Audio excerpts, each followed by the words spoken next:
Imagine being transported back tens of thousands of years.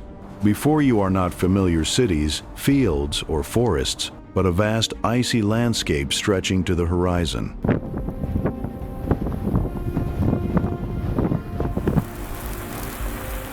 Snow blankets the land, a biting wind howls incessantly, and amidst this scene appear colossal creatures that today exist only in fossils.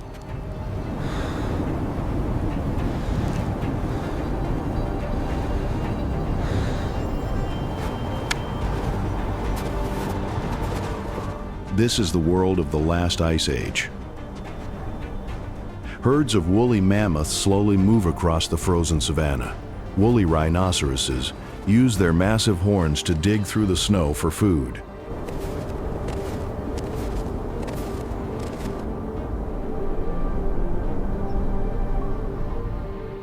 In this harsh environment, many human species coexisted. Neanderthals had adapted to the cold for hundreds of thousands of years, but from the south, another species was approaching, Homo sapiens.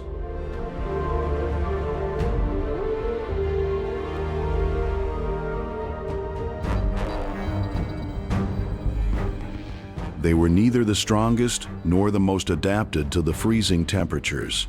What set them apart was their ability to imagine, plan, and cooperate. It was these abilities that enabled Homo sapiens to gradually conquer the coldest world Earth ever created.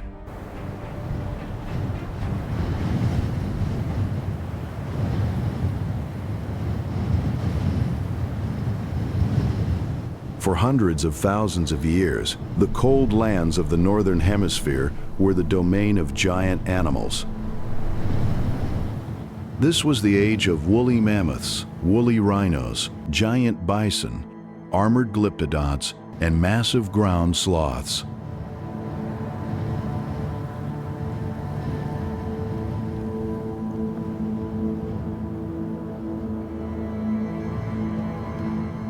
They lived in a unique ecosystem called the Mammoth Savanna, a vast cold grassland stretching from Europe through Asia to North America.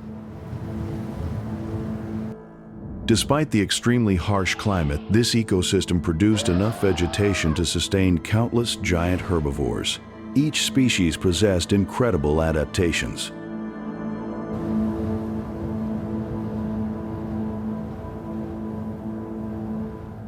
Mammoths had thick layers of blubber, double coats of fur, and small ears to minimize heat loss. Woolly rhinos possessed large horns that helped them dig through the snow for food.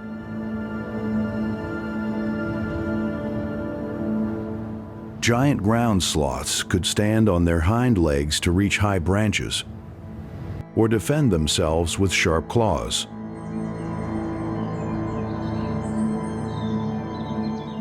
These creatures not only lived within the ecosystem, they shaped it.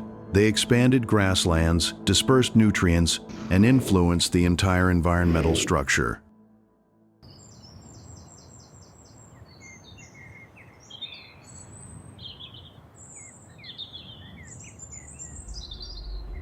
For the humans of that time, they were both a source of sustenance and a challenge. A single mammoth could provide food for an entire group for weeks. Its hide was used for clothing and shelters. Its bones were used to make tools or build houses.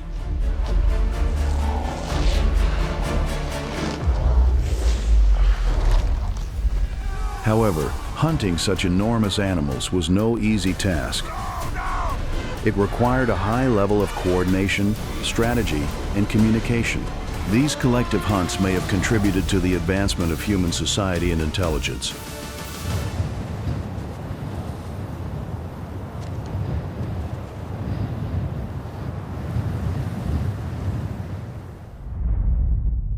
Surviving the Ice Age wasn't just about enduring the cold.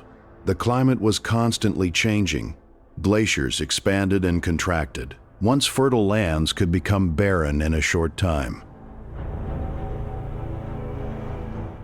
The ancestors of Homo sapiens originated in Africa, where the climate was relatively more stable. From there, they gradually migrated to Eurasia during periods of favorable weather.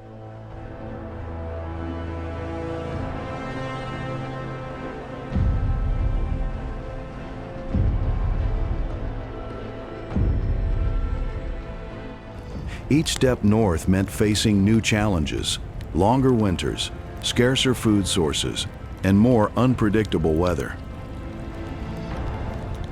To survive, they had to constantly move with herds of animals. When conditions became too harsh, they were forced to leave their homes and find new land. Their shelters were also very diverse. When caves were available, humans used them to escape the cold winds. When caves were unavailable, they built shelters from animal hides, wood, or mammoth bones.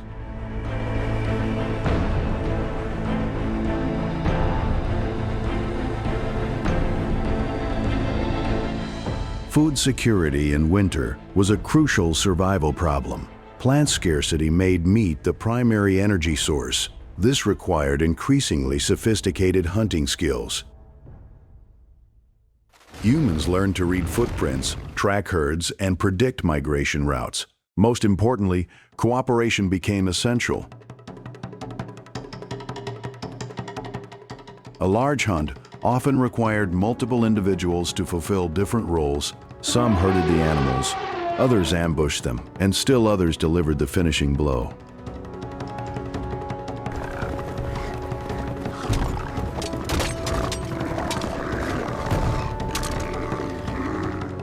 Through this process, knowledge was passed down from generation to generation.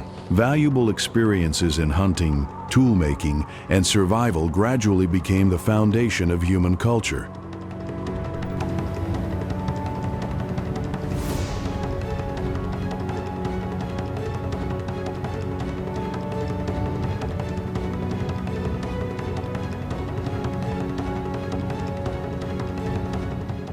When people hear the term Ice Age, many imagine an endless winter. In reality, it is far more complex. An ice age is a series of alternating cold and warm periods. Scientists refer to these as glacial and interglacial periods. Today, humanity is living in an interglacial period known as the Holocene. About 20,000 years ago, during the peak of the last glacial period, enormous ice sheets covered much of North America and northern Europe. In some places, they were several miles thick.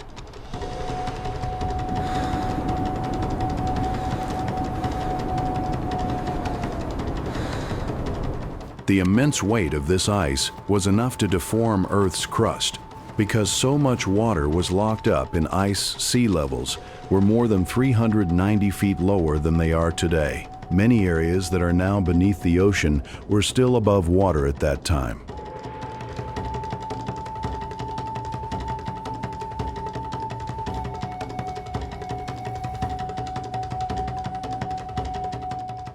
The underlying cause of Ice Age cycles lies in very slow changes in Earth's orbit and axial tilt, known as the Milankovitch cycles.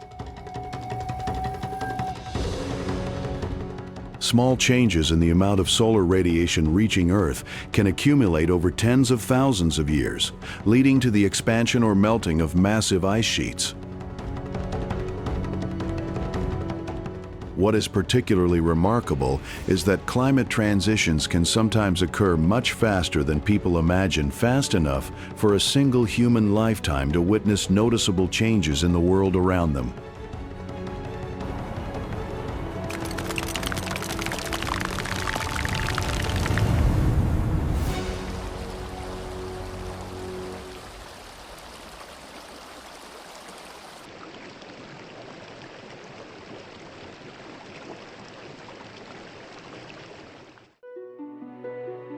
Before Homo sapiens arrived in much of Europe, Neanderthals had already lived there for a very long time.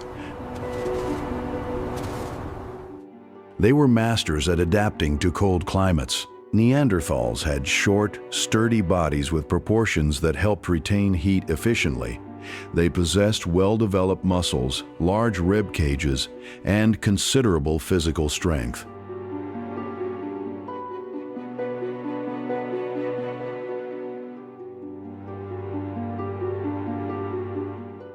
Their large noses could help warm cold air before it entered their lungs. However, Neanderthals didn't rely solely on their physical strength. They crafted sophisticated stone tools, knew how to use fire, and built shelters suited to the environment. They hunted large prey such as bison, giant deer, and woolly rhinoceroses.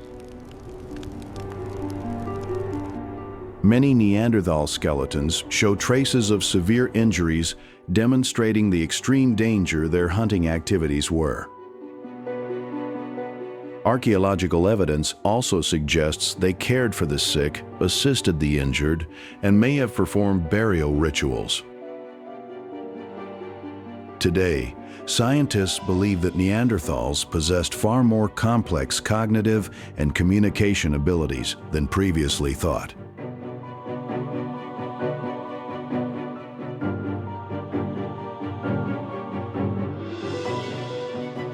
Around 400 years ago, Homo sapiens and Neanderthals met. The two species not only competed but also interbred.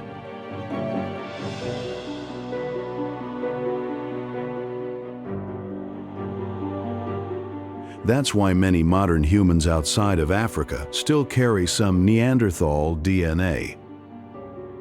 However, around 40,000 years ago, Neanderthals disappeared. The cause may have been a combination of climate change, population decline, and competition with Homo sapiens.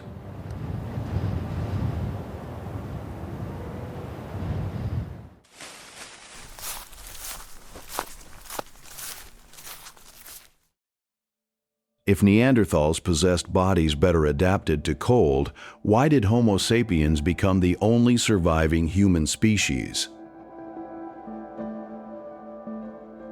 The answer lies in their capacity for continuous innovation. Homo sapiens developed advanced sewing techniques using bone needles. This allowed them to create clothing that was more form-fitting and retained heat more effectively. They built complex shelters from mammoth bones and animal hides, creating living spaces suited to the harsh climate.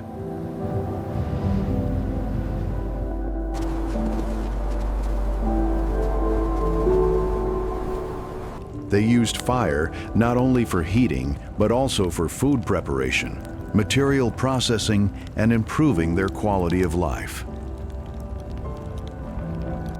In terms of weaponry, Homo sapiens developed throwing spears and remote hunting technology. This significantly reduced the risks when facing giant animals.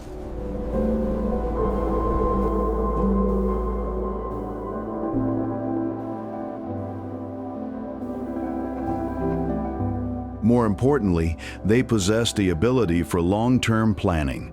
They could visualize a tool before building it, predict future scenarios, and invent solutions to problems that had not yet occurred. Homo sapiens communities were also larger in scale. Information, experience, and techniques were shared among many groups of people. Language played a central role in this process.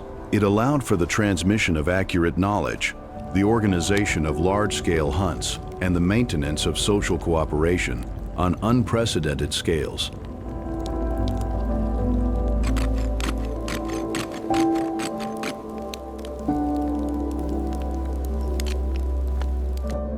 It was this combination of creativity, communication, knowledge transmission, and cooperation that created the decisive advantage.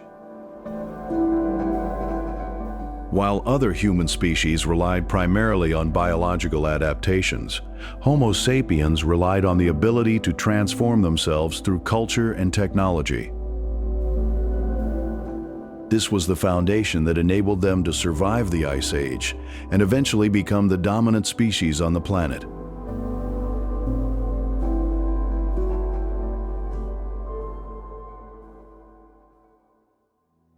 After tens of thousands of years, the frozen world of the Ice Age was beginning to change. Around 12,000 years ago, global temperatures started to rise, marking the beginning of a dramatic transformation that would reshape the planet forever.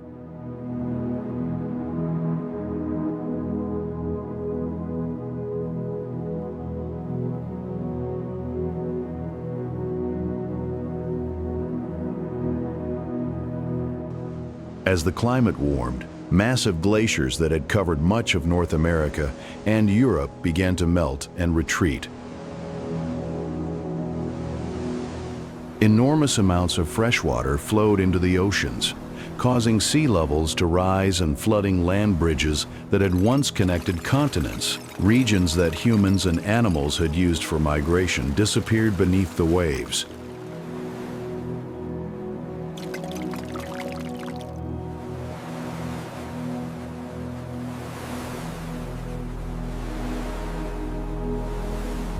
At the same time, the vast mammoth steppes that had dominated the Ice Age slowly gave way to forests. Trees spread across former grasslands, transforming ecosystems that had existed for thousands of years.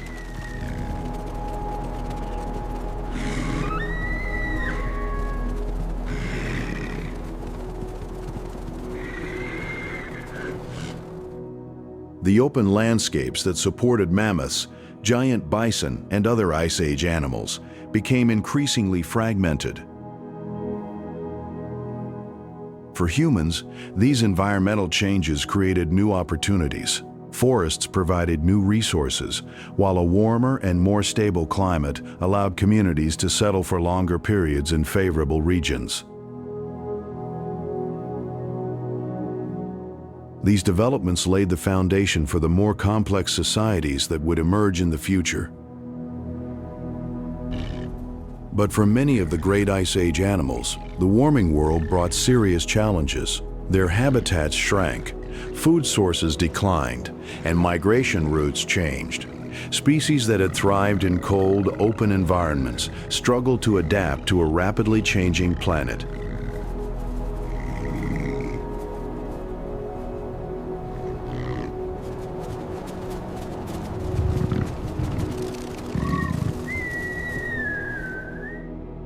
The Ice Age was coming to an end. A new world was emerging, one that would eventually lead to the rise of civilization. Yet for the giants of the Frozen Age, this transformation marked the beginning of their final chapter.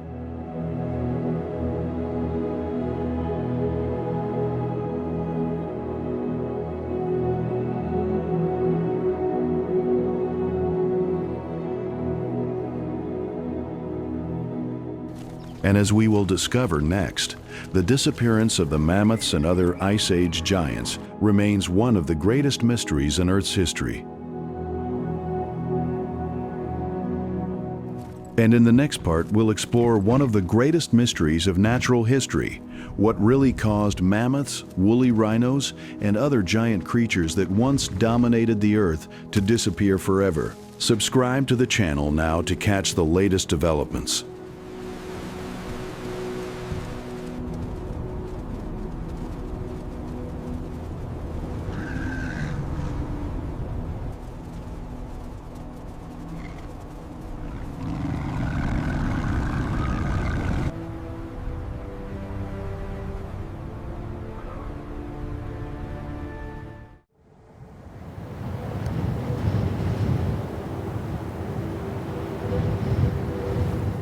More than 320 million years ago, during the Carboniferous period, Earth was a world almost beyond recognition. There were no dinosaurs yet. No birds crossed the skies. No grass covered the land.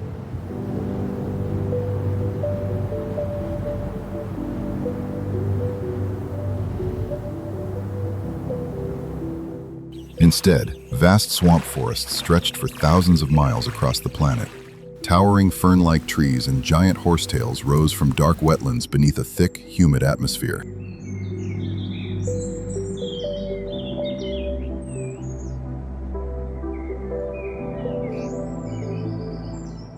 The air itself was different from the world we know today. Oxygen levels were far higher, reaching nearly 35%, compared to about 21% in the modern atmosphere. Every breath would have felt heavy and rich.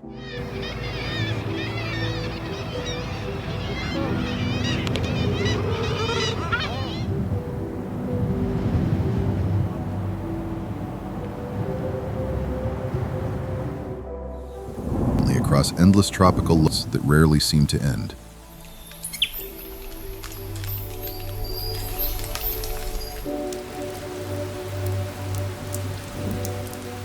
Much of Earth's land was slowly coming together into enormous continental masses, the early stages of the supercontinent that would later become Pangaea. Shallow seas flooded large parts of the continents, while dense jungles thrived in the heat and moisture near the equator.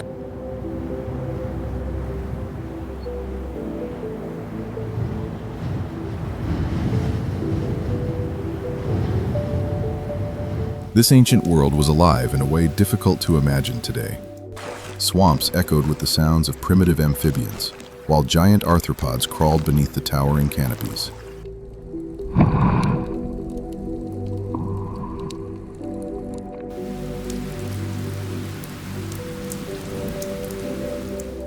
In the sky above, the ancestors of giant flying insects ruled an empty airspace untouched by birds or reptiles. It was a planet shaped by heat, moisture, and oxygen, the perfect conditions for life to grow larger than ever before.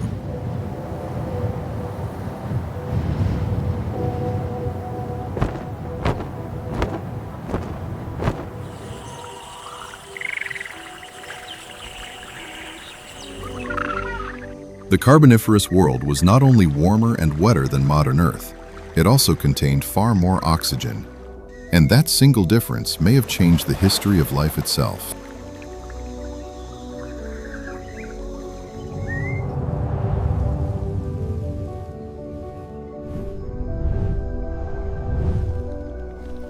Across the planet, immense swamp forests were growing at an extraordinary rate. Towering lycopods, giant horsetails, and fern-like trees covered enormous regions of the land. Through photosynthesis, these forests absorbed vast amounts of carbon dioxide from the atmosphere and released oxygen in return.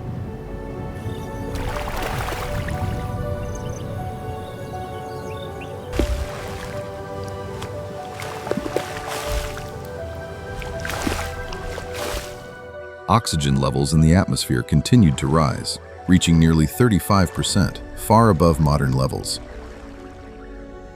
In the oxygen-rich world of the Carboniferous period, it made respiration for organisms more efficient. More oxygen could move through the tracheal system, allowing insects and other arthropods to maintain larger bodies than they do today.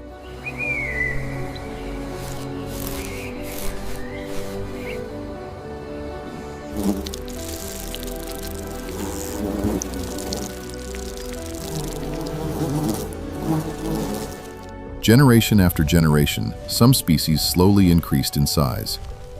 Small hunters became larger hunters. Primitive flying insects evolved into giant aerial predators. Millipedes grew longer and heavier beneath the forests. Over time, Earth became home to some of the largest arthropods ever known.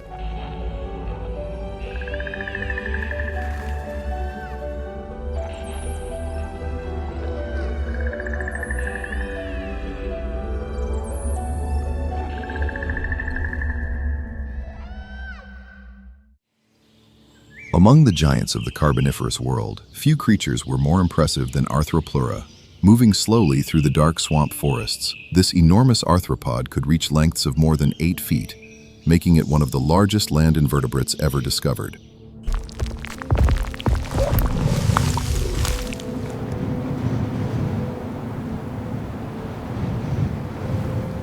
Its long, segmented body was protected by a hard, armored exoskeleton, and dozens of legs carried it across the damp forest floor beneath towering ancient trees.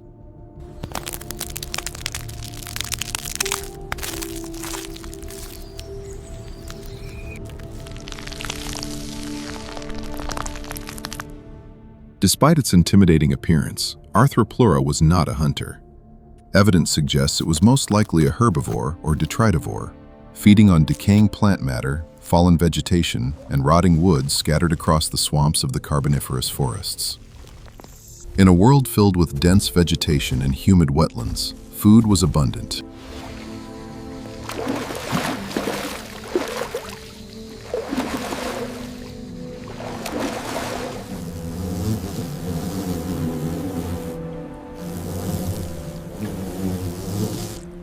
Its body was built for defense rather than speed. The thick armored plates covering each segment helped protect it from attack, while its flexible body allowed it to maneuver through tangled undergrowth and fallen tree trunks.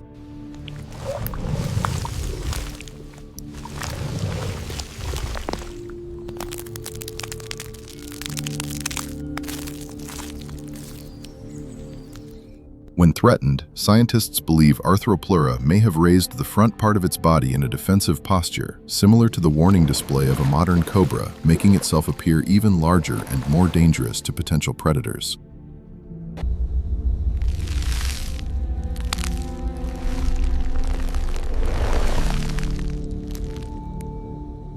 Fully grown adults had few enemies.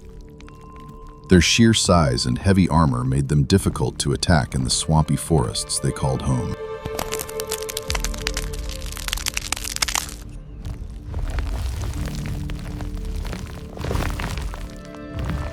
However, juvenile Arthropleura were highly vulnerable. Newly hatched individuals lacked the thick protective armor and massive size of adults. In their early stages of life, they likely faced constant danger from primitive amphibian predators such as Archaeops and Proterogyrinus, both of which hunted near rivers, marshes, and shallow waters.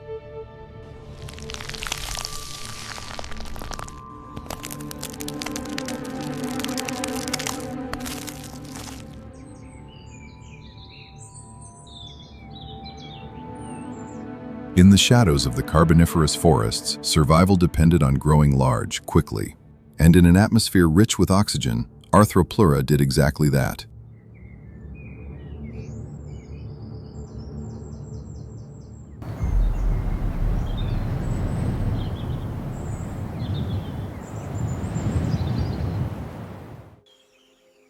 If Arthropleura ruled the forest floor, then the skies belonged to Meganura. This giant relative of modern dragonflies was one of the most remarkable predators of the Carboniferous world.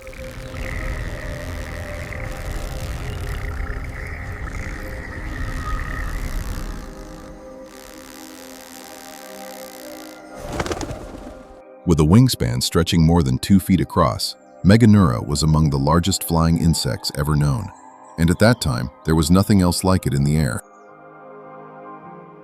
During the Carboniferous period, no birds existed, no bats had evolved, no flying reptiles crossed the skies. The atmosphere above the swamp forests was an empty world waiting to be conquered, and Meganura became its undisputed ruler.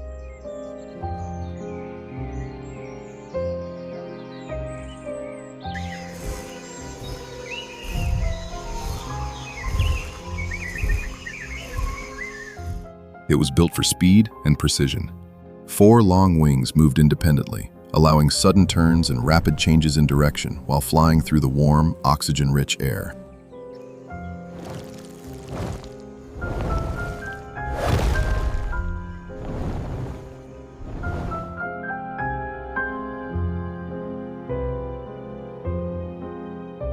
Its enormous compound eyes gave it a wide field of vision, helping it detect movement across the forests and wetlands below. Unlike the peaceful Arthropleura, Meganura was an active aerial hunter. It likely preyed on smaller insects and other arthropods, capturing them in midair with frightening efficiency.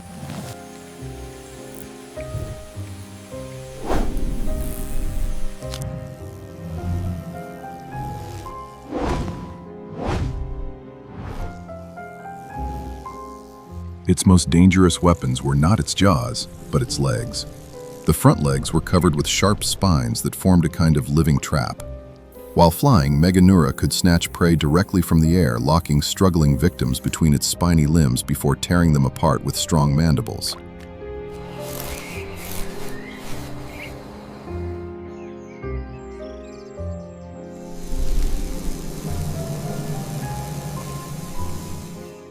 In many ways, it hunted much like modern dragonflies, but on a larger scale. Through the mist-filled forests of the Carboniferous, giant flying insects moved through a sky with no competition from vertebrate predators. For millions of years, creatures like Meganura dominated the air above Earth's ancient swamps.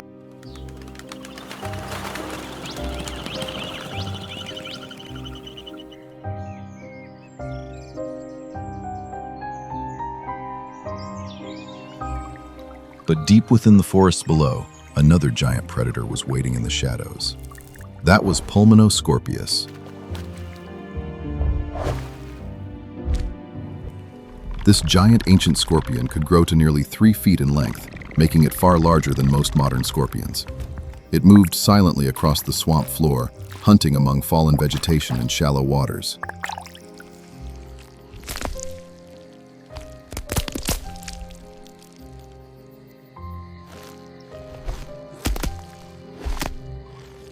Unlike the herbivorous Arthropleura, Pulmonoscorpius was an active carnivore.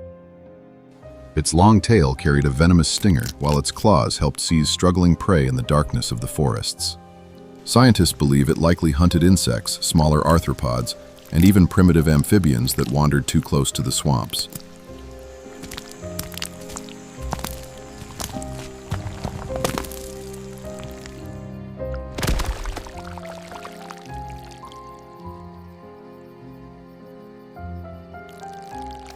In a world rich with oxygen and crowded with giant arthropods, predators like Pulmonoscorpius thrived in the shadows beneath the towering forests of the Carboniferous Earth.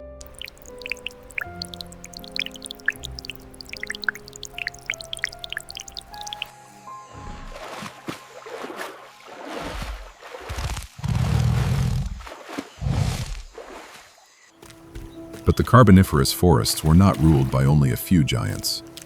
Beneath the towering trees and above the black swamp waters lived an entire ecosystem of strange early insects and arthropods.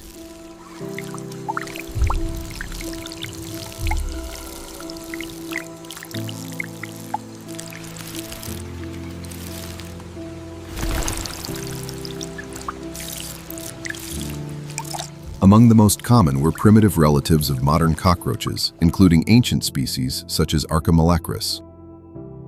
These early roach-like insects were very different from the small household insects we know today. Some reached impressive sizes with broad armored bodies and long, sensitive antennae that helped them navigate the dark forest floor.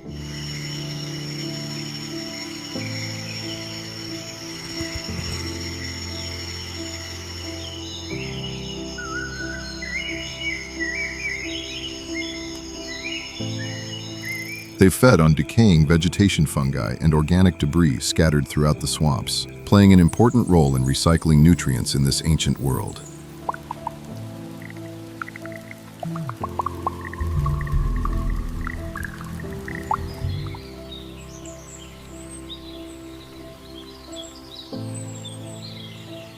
Nearby giant relatives of modern mayflies and primitive flying insects drifted through the humid air above the forests. Ecosystems were primitive compared to the modern world, yet remarkably successful. Insects, amphibians, giant arthropods, and early tetrapods filled ecological roles long before dinosaurs ever appeared. For millions of years, the Carboniferous Earth remained a world dominated by swamps, oxygen, and arthropods, unlike anything alive today.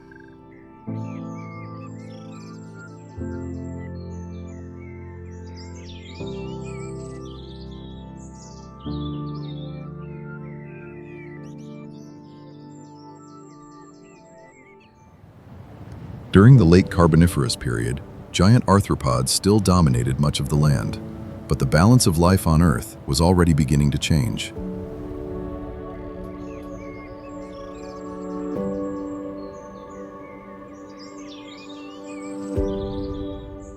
Deep within the swamps and rivers, the first large vertebrates were becoming more successful on land.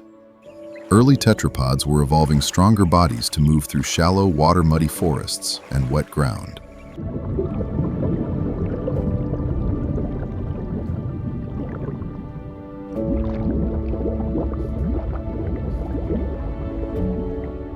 One of the earliest examples was Ichthyostega, which had appeared even earlier near the end of the Devonian period, before the Carboniferous world fully developed.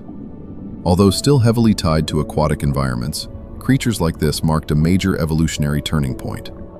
Vertebrates were beginning their slow expansion onto land.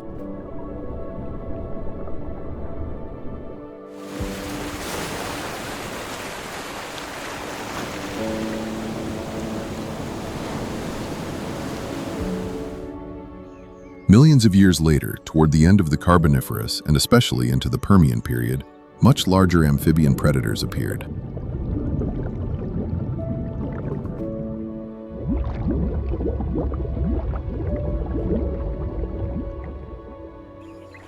Archaeops was one of them. a heavily built amphibian with strong limbs, a broad skull, and powerful jaws, designed for ambush hunting near rivers and swamps. It likely preyed on fish, smaller amphibians, and juvenile arthropods.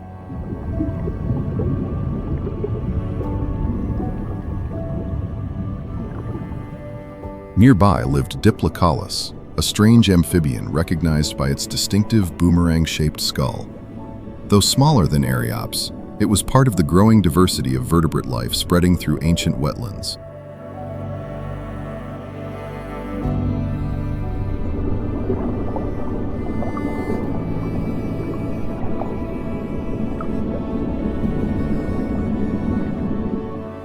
By this point, Earth's ecosystems were changing rapidly.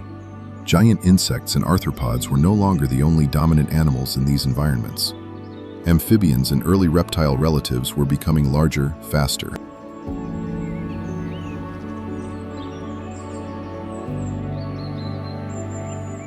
The age of giant arthropods had reached its peak, and for the first time, new vertebrate predators were beginning to challenge their dominance on land.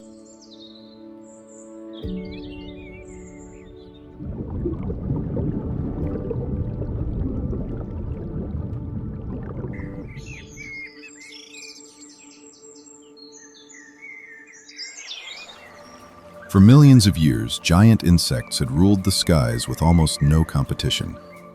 During the Carboniferous period, no birds existed, no bats hunted at night, and no vertebrate animal had yet mastered powered flight. The air above the swamps belonged to giant dragonfly relatives like Megar.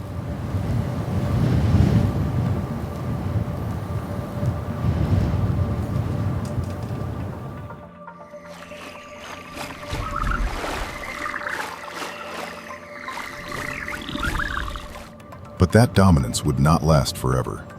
As Earth moved beyond the Carboniferous and into later ages, new kinds of animals began evolving ways to leave the ground. Some early reptiles developed the ability to glide between trees using stretched skin membranes.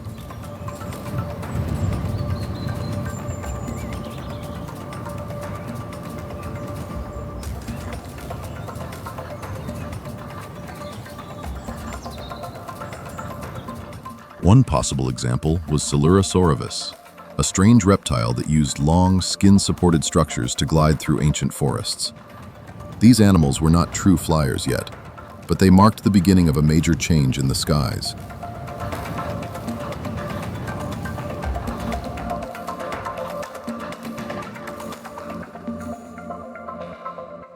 These animals couldn't truly fly, yet they only glided between tree branches. But they marked the beginning of a major shift in the skies.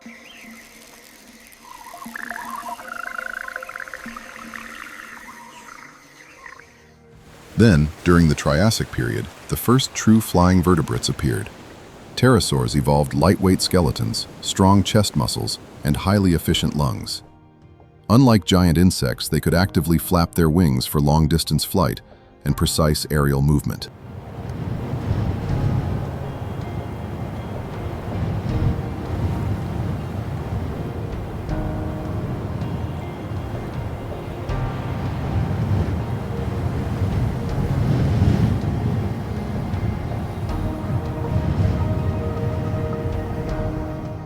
Some early species, such as Eudimorphodon and Dimorphodon, hunted small animals and insects across coastal forests and wetlands. And then came an even greater threat.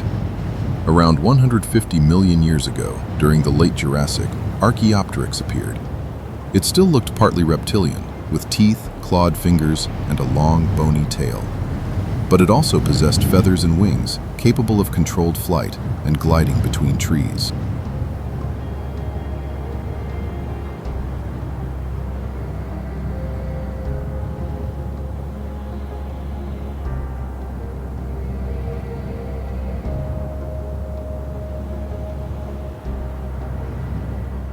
Soon after, other feathered hunters followed. Small dinosaur relatives, such as Anchiornis and early bird-like predators, became increasingly agile in the forests. They could maneuver quickly through branches and chase insects through the air with growing precision.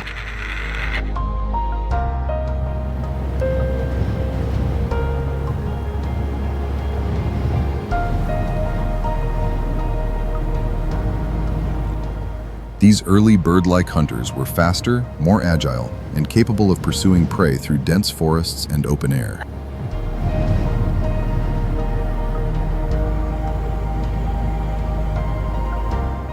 Over time, smaller and more agile species came to dominate over their gigantic relatives.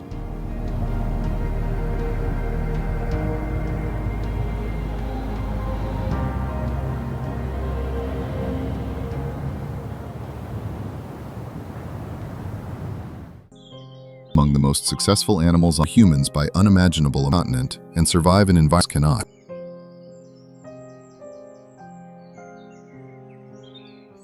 Today,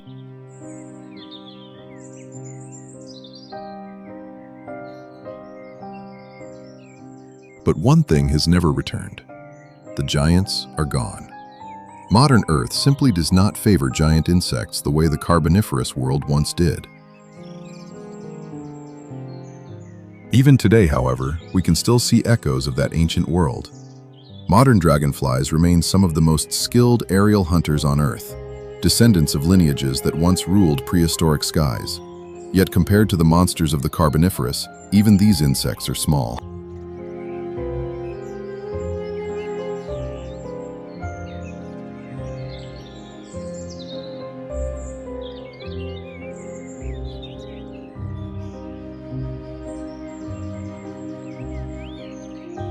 The age of giant arthropods belongs to a very different Earth, a world of dense forests, endless swamps, and oxygen-rich skies that no longer exist. But the question still remains: if Earth's atmosphere changed again, if oxygen levels rose and ecosystems shifted, could giant insects one day return?